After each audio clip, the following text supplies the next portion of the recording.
تفضل وين؟ أول شيء من هاي الزيارة.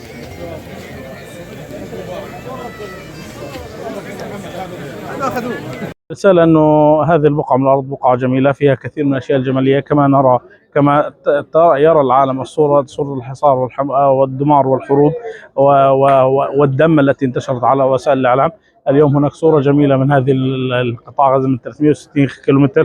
هناك الأشياء الكثير الجميلة التي يجهلها العالم الخارجي عن قطاع غزة. هناك الكثير من التفاصيل التي يحتاج سكان قطاع غزة رؤيتها لهذا الجمال وهذه الأشياء المغيبة عن العالم الخارجي.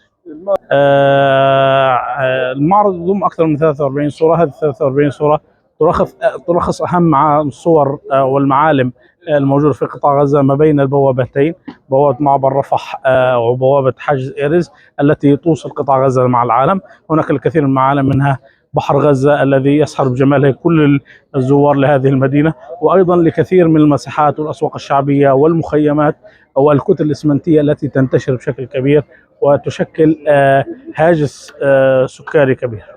رسالتي أنه قطاع غزة بقعة من الأرض جميلة، بقعة مليئة بالصراعات، أيضا كما هي بقعة مليئة بالصراعات هي بقعة أيضا مليئة بالأشياء الجميلة ومليئة بالحياة الجميلة التي يجهلها العالم.